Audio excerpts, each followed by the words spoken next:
Abel. How are you? What's up, man? You in a rush? You got 3 minutes? Yeah, go ahead. What happened with your heavyweight, Joyce? You know, Joe wanted to concentrate his fights and his development, I guess, in England. So they approached me, and I thought that was a great idea. I am not going to go over there, but I think that he's a talent, and he's got to be wherever he's most comfortable. So, y'all couldn't have did the Manny Pacquiao, Freddie Roach thing where he does the pre-camp over there, and then I have too many great fighters to be doing that. Speaking of one of your great fighters, who the hell is Stevie Rowe? Who the hell is this dude? You know, that's when Canelo fought Fielding. Canelo fought a guy that had been knocked out in 1 round. This young man's undefeated. He's 19-0. A lot of the champions that are fighting today were 17, 18, 19-0 when they got the opportunity. He's got a chance to capitalize. He's ranked 92nd and 93rd. What was Rocky Fielding ranked? Even though he was champion. That was a bum fight, though. Okay, well, I think that these guys, too many people have too much to say about lives they've never lived. Okay. I have no comeback for that. You're absolutely right for that. But I got to ask you the tough question. You say black fighters don't sell, but you're fighting a black fighter. No, I didn't say that black fighters don't sell. I never said that. I never said that. What I said was that the style that some of these black fighters, and if you go back and look at the interview, it was on a catwalk, it was on a red carpet. I said that the style sometimes is not conducive to sales. Okay, Terence Crawford is a hell of a fighter, but his style is not like Lara's, it's not like Andre's sometimes, it's not like Rigondeaux's, it's not like Paulie Malignaggi. You know, it's all those safety first styles that I was talking about. I wasn't talking about a black man. Look, Terry Norris, who's one of my best friends, is a Hall of Fame. His style was nowhere near the guys that I've just mentioned. There's been a lot of Deontay Wilder. Gosh, I wish I could have a piece of him. You know, that's a guy that comes to fight. I just think that we have to give the fans the kind of fight that they deserve, so that they're willing to pay. They're willing to pay to come and see us fight. If we don't entertain, then it's going to be difficult for us to continue asking for the absorbent amount of money they want for the pay-per-views and for the DAZN now that just went up, for the tickets for the fights. So I just like to have my fighters entertained in that way. What's next for him? Triple G, I'm speaking of Triple G because he says that Canelo said you got to get a belt. There's only 2 people with belts at 160, that being Canelo and Andrade. Where does Triple G move in your greatest guesstimation? Again, it's 1 fight at a time, and sometimes the powers that be are going to dictate what happens tomorrow. It's not so much the guys that are in the ring that dictate, because speaking of John Skipper at his own, whomever it is that's calling the shots, whomever it is that's saying, listen, if you're going to get paid this much or you're going to get paid this much, whether it be this fight or any fight, it'd be Wilder or Fury or any of those guys, if you're asking for this kind of money, we guarantee this, because we have to be able to pay you somehow this kind of money. So anything can be said. The bottom line is that they're going to do what's in the best interest of not only the subscribers but DAZN or whomever the network is, and for the fans. I mean, if the fans don't buy it, it doesn't matter what they're talking about or what they're saying. Why the catch weight? I've never known Triple G to do a catch weight. He's always in great shape and a stud. It's not a title fight. It's when's the last time he fought? 10 rounds. They're going 10 rounds. Yeah. Really? Main event in New York, 10 rounds? Yeah, their last fight was in September. So this long time, I imagine. That's in the best interest of this promotion. I got some crowd over there. Yeah? A main event fight in New York, only 10 rounds. You got some love out there. Yeah, people like to see him fight, man. He could have fought anybody and then come on. I said this yesterday, and obviously you may agree with this. I said watching Triple G on TV, in my humble opinion, is a completely different experience watching him in person. Because watching Triple G in person, he is one of the best at cutting off the ring. He smothers you, but on TV, he goes kind of blobby. You get what I'm saying? I'm not disrespecting the man, but he goes kind of slow and methodical. But in person, You know, He's one of the best at cutting the ring. 23 knockouts in a row, 20 defenses, knockout ratio of all times. I think he's done what he was supposed to do.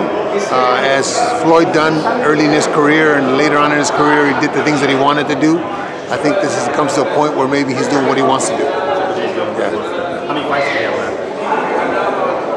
If he stays motivated, I would say 4 or 5. How motivated? Yeah, very motivated. Okay. Yeah, he wants to get. But motivation comes from the opposition, though.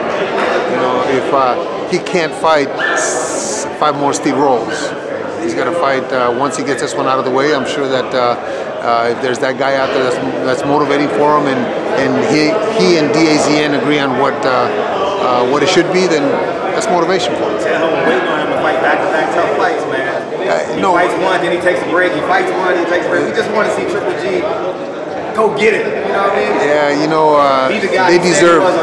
They all deserve.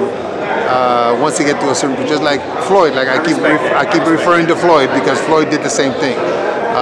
Floyd would have a tough fight, then have 3 or 4. I'm not gonna say easy fights because none of the fights are easy, but they're just not at the level that Floyd is. You know? Who you got on the card? Angulo. He's fighting another 8-rounder? He's fighting a 10, I believe. I'm not. You don't even know. Well, it may change tomorrow because he may be the swing out or something like that. No, actually, he's on FS1, so it might be a 10. Oh, really? Who's he fighting? Some Colombian kid. Tough fight? They're all tough fights. Angulo's always a tough fight. They're all tough fights. But it's his first fight back in a while. He's been with me since June of last year. This is the 4th fight that's been scheduled. This is the first one that's going to come to fruition, yeah. He's one of the few fighters I pray for in the fight because you train him and he just being pragmatic. He takes a lot of shit to give a lot of shit, you know what I mean? There's some fighters that are that way. Granado's in the main event is kind of the same way, you know. But we live in a morbid world. We want to see that, but we don't want to see that. You want to see tough fights from you keep asking about tough fights for G, and yet you don't want to see this guy be in tough fights. But it's Angulo and Triple G. Remember, Triple G's a silver medalist. No, but you got to remember this. If you look at relevancy, Angulo's fighting people that are relevant to him. The other guy is fighting relevant to him. So they're all at the guys, the tough fights that you talk about, all at the elite level. But we like the sweet science of boxing. Punch, but you know what? People ain't gonna pay $99 for a pay-per-view to see the sweet science. They want to see somebody get hurt. That's the bottom line.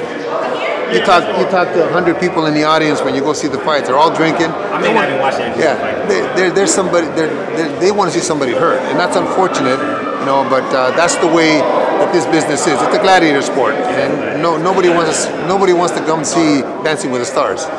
Well, hopefully he sips a few more punches tomorrow. Yeah. I know you are a front foot dominant type of fighter, type of trainer. No, I like my guys to entertain. I know. You know, and hopefully everything goes well tomorrow with him. I think we've talked to Al and maybe one more. Al's his manager, obviously. One more and then maybe some kind of title shot if he looks good. It depends on what he looks like tomorrow.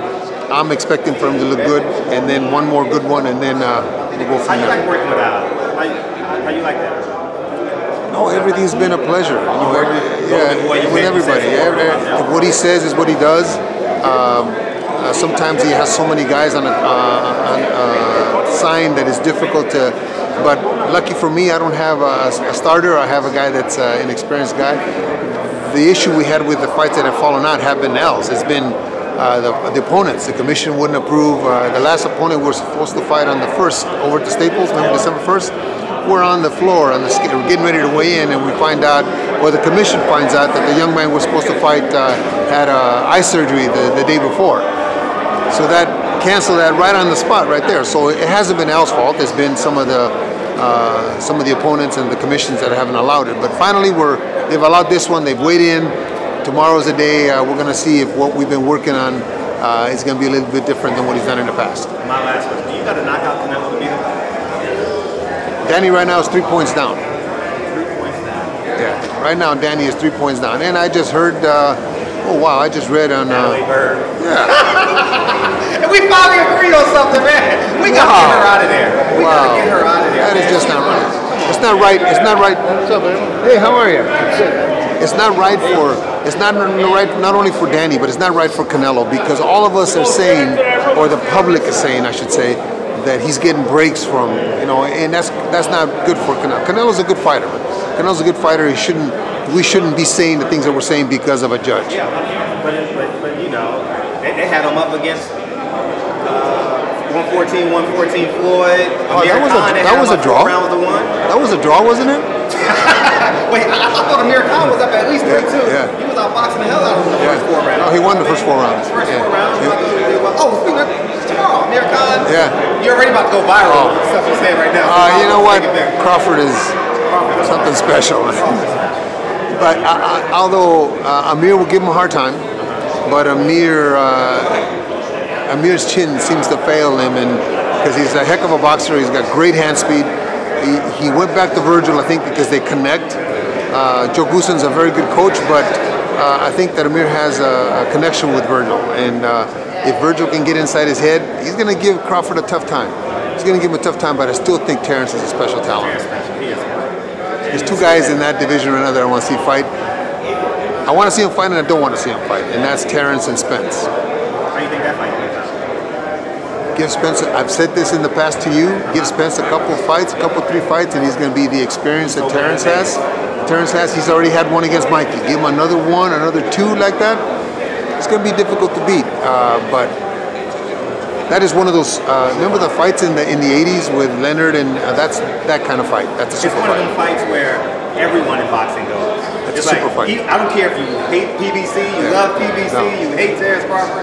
Either way, that's a super fight. It stops the whole sport of boxing. You don't schedule a fight before it. You don't schedule a fight after it. You just that is the fight to see. Yes, yeah, absolutely. We got other people here waiting to see. I appreciate you, man. All right, you're welcome. I appreciate you. All right, all the time. All right. Yeah. So